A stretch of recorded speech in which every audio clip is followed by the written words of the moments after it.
Saudara yang terkasih dalam nama Tuhan, dalam 1 tahun ini kita melihat bagaimana yang terjadi dalam kehidupan kita. Ada hal yang memang harus kita renungkan bersama-sama, yang menjadi bahan untuk menyadari diri kita apakah dalam 1 tahun ini hidup kita itu sudah benar atau tidak di hadapan Tuhan. Mari kita buka kitab kita dalam kitab Mazmur 139.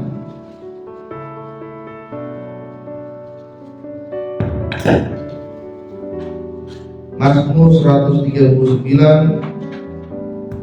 ayat 23 sampai 24.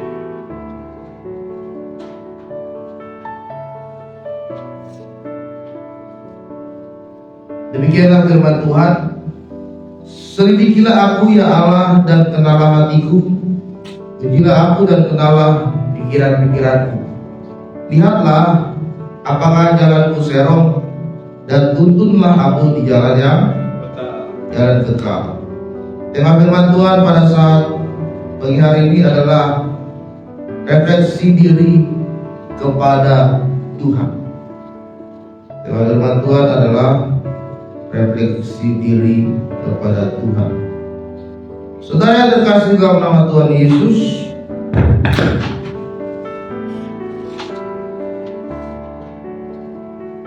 kita sebentar lagi akan memasuki di tahun yang baru, tahun 2026. Maka di minggu ini, minggu terakhir ini, marilah kita merefleksikan diri kita di dalam Tuhan. Banyak orang yang menganggap bahwa pergantian tahun adalah satu hal yang biasa, perjalanan yang biasa saja, ya berubah, hanya berubah tanggal, berubah tahun, sehingga mereka menganggap bahwa itu adalah satu hal yang biasa yang dilakukan setiap tahun. Tetapi saudara, hari ini kita mau melihat bahwa sebelum kita memasuki tahun yang baru, kita harus merenungkan bersama bagaimana diri kita di tahun-tahun yang sebelumnya, ya.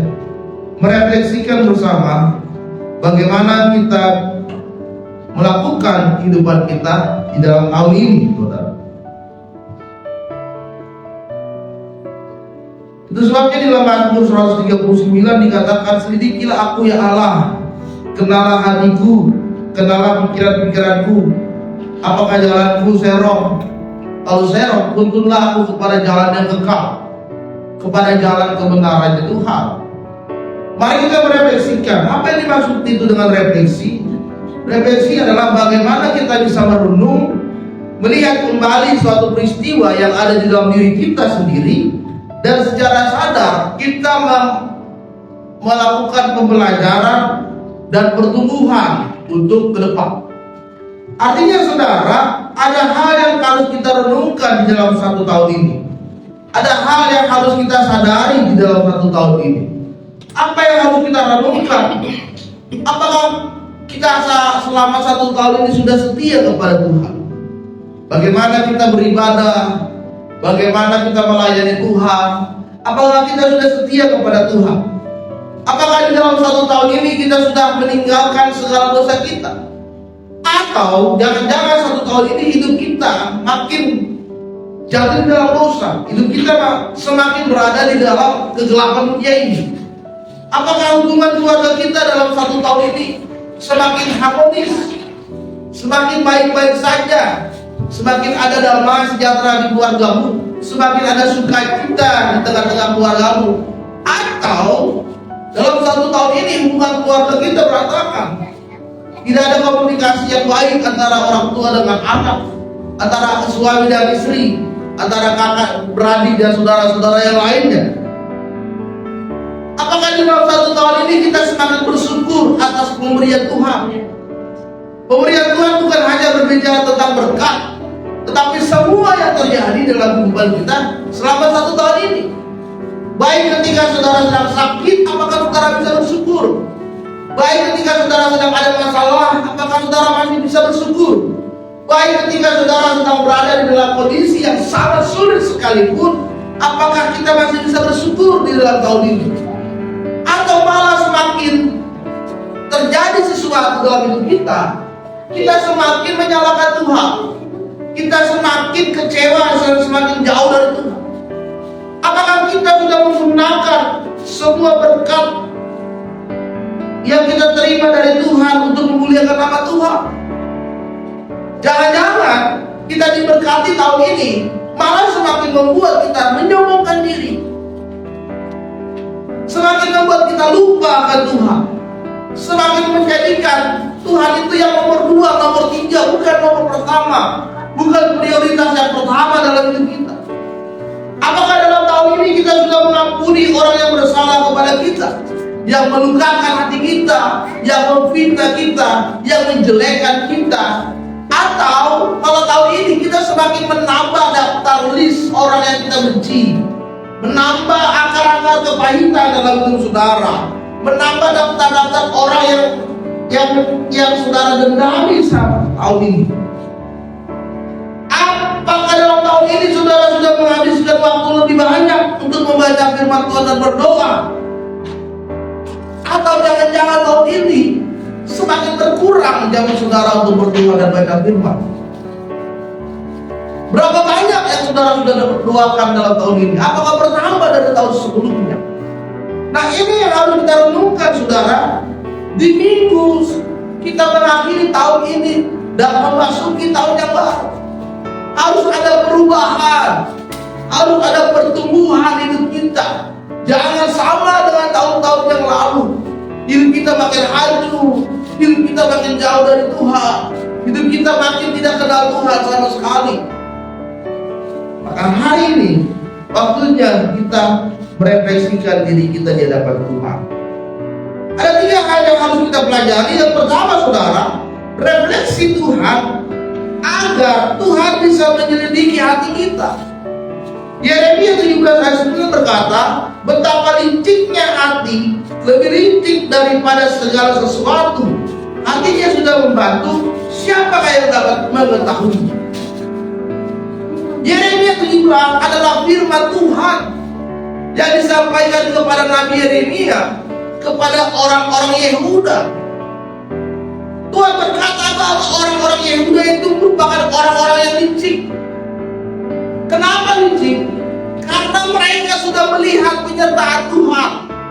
Mereka sudah melihat mujizat yang Tuhan nyatakan dalam kehidupan mereka.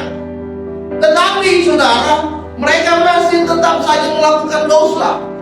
Mereka masih saja menyembah berhala, menyembah patung.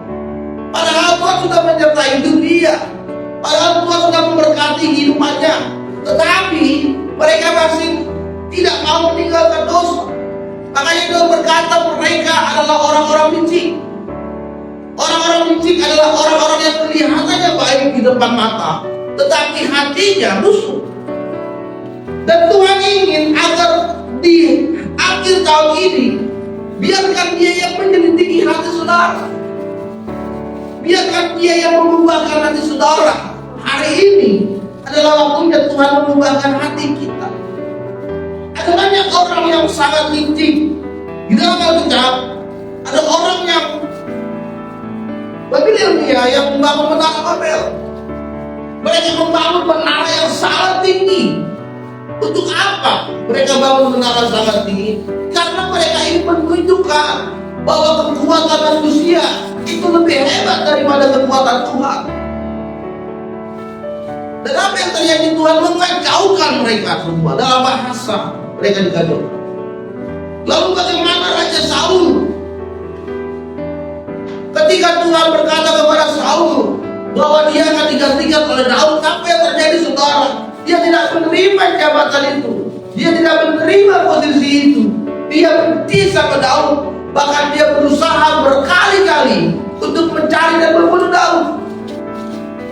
Kemudian bagaimana Yudas, murid Tuhan Yesus yang selalu bersama-sama dengan Yesus, melihat Yesus melakukan mujizat, melihat Yesus mengajar kepada banyak orang, bersama dengan Yesus pergi dari satu tempat ke tempat lain. Tapi apakah yang dilakukan oleh Yudas? Yudas menjual Yesus seharga 30 keping perak. Dia menjual Yesus, padahal dia bersama-sama dengan Yesus. Inilah yang dikatakan orang-orang licik. Orang yang mengaku percaya kepada Yesus, orang yang selalu bersama-sama dengan Yesus, tapi hati mereka sama sekali jauh dari Tuhan. Ya. Pada tahun 1912 ada sebuah kapal yang dibuat dengan sangat mewah dan sangat besar sekali. Dan ini difilmkan, yaitu diberi nama adalah kapal Titanic. Dibuat oleh seorang yang bernama Thomas Andrew. Ya. Saudara, saking besarnya kapal ini, saking mewahnya kapal ini, Thomas Andrew berkata bahwa kapal ini adalah kapal termewah, kapal paling modern, kapal paling canggih dengan mesin yang terbaru. Bahkan dia sesumbar berkata begini, saudara, sekalipun Tuhan saja tidak bisa menenggelamkan kapal ini. Wow, ya. Sampai dia berkelakar, Tuhan saja tidak bisa menenggelamkan kapal ini. Makasih. Dia merasa sombong, dia merasa tinggi hati dengan apa yang sudah dia buat. Tapi dia tidak sadar apa yang dia miliki, pengetahuan nikmat itu berasal dari Tuhan. Apa yang terjadi, saudara, pada saat pelayaran pertamanya di New York, tiba-tiba kapal ini menabrak gunung es. Lalu kapal ini tenggelam, 1.500 orang tewas karena kapal ini hancur, tenggelam ke dasar laut Samudra Pasifik. Bahkan beberapa tahun yang lalu ada orang yang melakukan eksperimen. Mereka membuat kapal selam untuk melakukan wisata dasar laut, melihat bangkai dari kapal Titanic ini. Apa yang terjadi? Kapal ini tenggelam juga. Ya. Tidak bisa mencapai dasar laut itu, tenggelam juga. Orang-orang yang ada di kapal selam ini meninggal semua. Akibat kelicikan, kesombongan manusia, itu yang terjadi saat ini. Oleh sebab itu, hari ini Tuhan ingin supaya kita merefleksikan, kita merenungkan bersama, agar apa yang ada di hati kita saat ini bisa dipulihkan oleh Tuhan. Jangan seperti sebuah apel yang kelihatan dari luarnya itu enak, ya, warnanya merah. Kita lihat dari luar, wah, seperti apel yang manis, segar. Tapi ketika dimakan, ternyata dalamnya adalah busuk, hitam, rasanya pahit. Ini yang terjadi bagi orang yang saat ini hidupnya jauh dari Tuhan. Ketika Tuhan menyelidiki hati kita, maka yang terjadi adalah pemulihan. Yang terjadi adalah pengampunan. Yang terjadi adalah melepaskan akar kepahitan dalam hidup saudara. Ada seorang yang bernama Joyce Meyer. Dia seorang hamba Tuhan, seorang penginjil, penulis buku yang sangat banyak sekali, saudara. Dia sudah melakukan penginjilan ke beberapa negara di dunia ini. Dan apa yang terjadi dalam hidupnya, saudara, pada waktu dia remaja, ternyata dia pernah diruda paksa, diperkosa oleh ayah kandungnya sendiri, kurang lebih sebanyak 200 kali. Tahun 2016 dia kesaksian bahwa pengalaman pahit dia adalah dia telah diperkosa atau diruda paksa oleh ayahnya sendiri sebanyak 200 kali, menimbulkan rasa kebencian yang mendalam kepada ayahnya sendiri. Ya. Bahkan saudara yang terkasih dalam nama Tuhan, ketika dia sudah tumbuh dewasa, dia sudah melayani Tuhan, dia sudah menginjil, dan ketika ada sesi pemulihan, Joyce Meyer tidak langsung mengampuni ayahnya. dia membutuhkan waktu 3 tahun untuk diproses agar dia bisa dipulihkan hatinya untuk bisa mengampuni ayahnya. Dan di tahun yang ketiga, ketika Tuhan sudah memulihkan seluruh hatinya, saudara, apa yang terjadi? Dia membawa ayahnya yang saat itu sedang sakit keras, dibawa ayahnya ke dokter. Dia membayar semua tagihan, dia merawat ayahnya itu dengan penuh kasih sayang. Dan ketika mereka pulang, orang tuanya diberikan rumah yang sangat bagus. Dan disitulah ayahnya meminta ampun kepada Yosmia sambil menangis. Bagaimana hidup dia diselidiki oleh Tuhan dan dia mengalami pemulihan oleh Tuhan. Amin. Yang kedua, refleksi Tuhan adalah ingin menunjukkan kepada kita agar kita dapat melihat jalan yang salah. Ibrani 4 ayat 12 berkata, sebab firman Allah hidup dan kuat dan lebih kejam daripada pedang bermata dua, dimanapun ia menusuk amat dalam sampai memisahkan jiwa dan roh, sendi-sendi dan sumsum-sumsum. Ia sanggup membedakan pertimbangan dan pikiran hati kita. Kita renungkan hari ini bagaimana keberadaan Tuhan dalam hidup kita. Agar apa, saudara? Agar Tuhan bisa menunjukkan kepada kita mana jalan yang benar. Mungkin selama ini kita berada di jalan yang salah, kita berada di jalan yang tersesat. Tapi hari ini, pagi ini, biarkan Tuhan menunjukkan kepada saudara mana jalan yang benar menurut Tuhan, bukan menurut manusia. Karena jalan menurut manusia itu menuju kepada kebinasaan, tetapi jalan yang benar menurut Tuhan adalah jalan yang membawa kita kepada kekekalan dari dunia ini. Untuk menuju jalan yang benar itu, saudara, maka kita butuh yang namanya apa? Pertobatan. Pertobatan di dalam bahasa Yunani itu adalah metanoia. Kita sudah sering mendengar kata ini, bahkan ada tokoh buku metanoia. Itu artinya adalah pertobatan. Pertobatan, metanoia itu artinya adalah putar balik, berbalik. Ya. Putar balik kemana? Putar balik ke jalan yang benar di dalam Tuhan. Berbalik kepada Tuhan yang menyediakan pengampunan dari setiap kesalahan kita.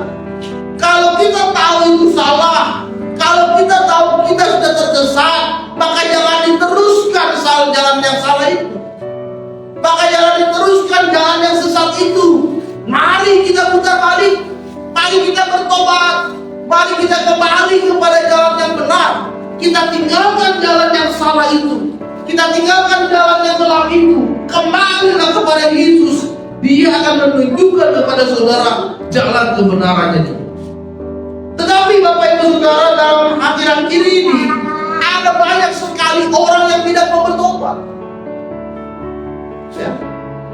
Ada banyak orang Kristen tidak mau bertobat. Kenapa? Karena dia merasa dirinya tidak bersalah. Ya. Dia menyalahkan orang nomor satu.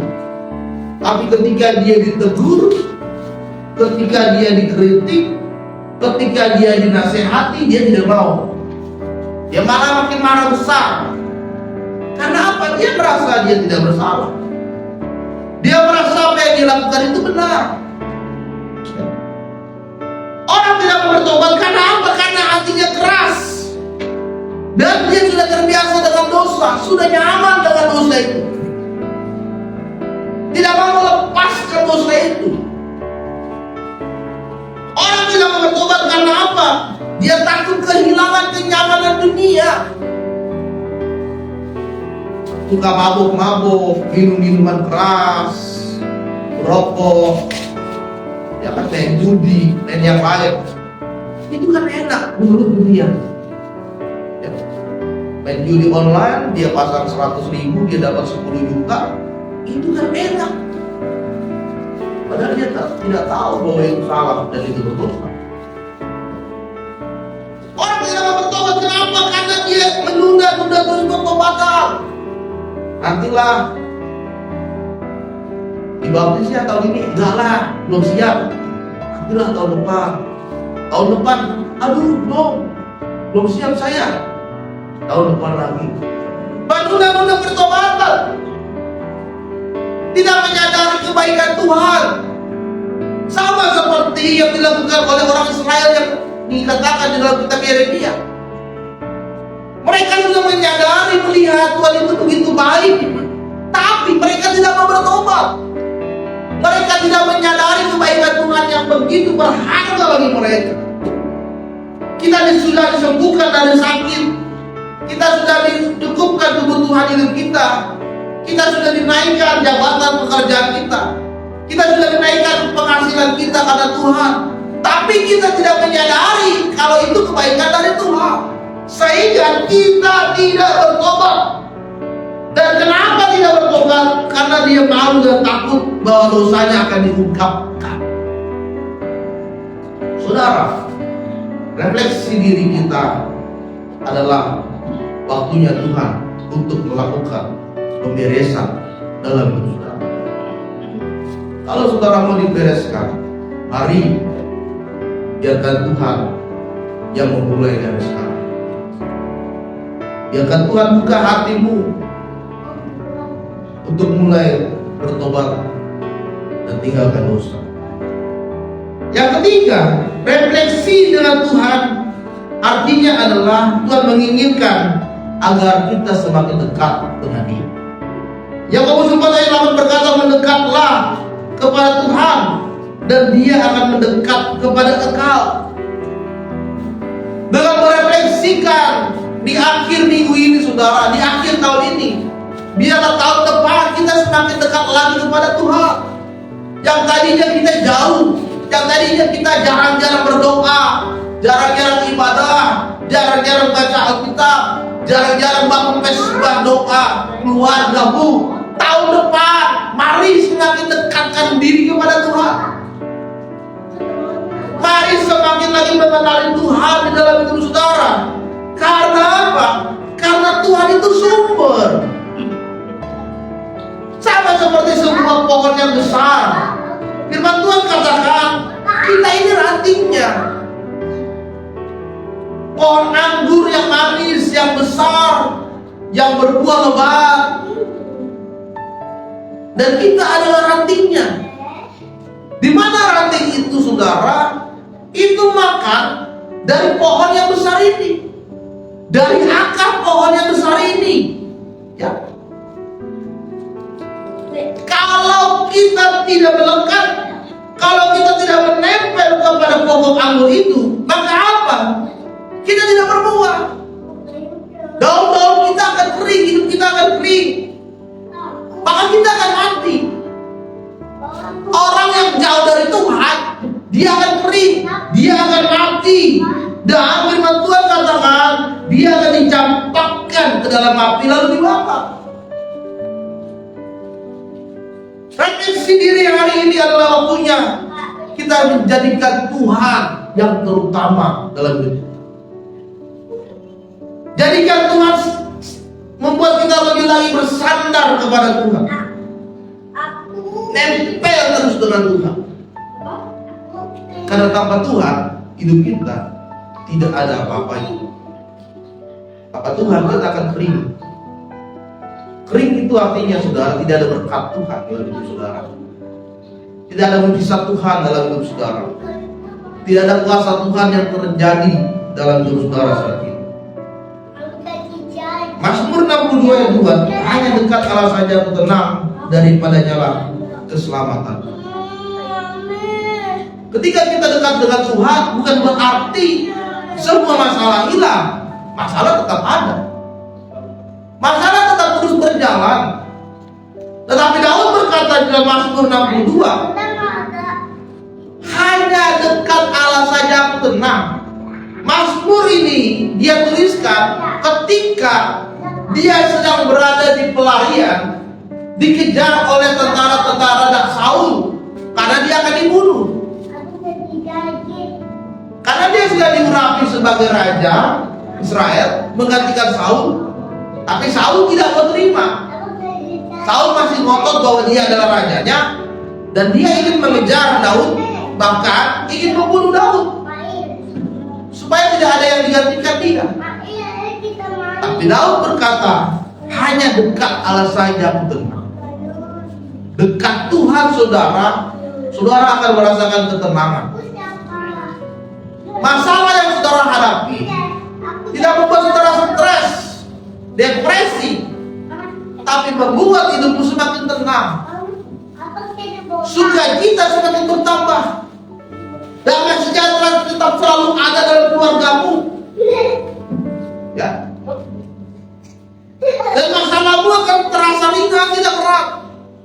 Firman Tuhan berkata, pikulah kuk yang dipasang, karena kuk itu ringan dan nyaman. Tidak begitu berat. Tidak menghalangi saudara untuk melakukan pelayanan saudara. Tidak menghalangi saudara untuk tidak berdoa. Dan ketika kita dekat dengan Tuhan, Dia akan menyelamatkan kita. Bagaimana supaya kita dekat dengan Tuhan? Kita datang dengan kerendahan hati. Jadikan Tuhan yang utama dalam hidup kita. Jangan jadikan Tuhan nomor 2. Jangan jadikan Tuhan nomor 3. Tuhan itu yang utama. Bangun mesbah doa yang konsisten dalam hidup saudara. Setiap hari kalau saudara berdoa pagi dan malam, lakukan setiap hari. Kalau setiap hari keluar kamu berdoa, lakukan.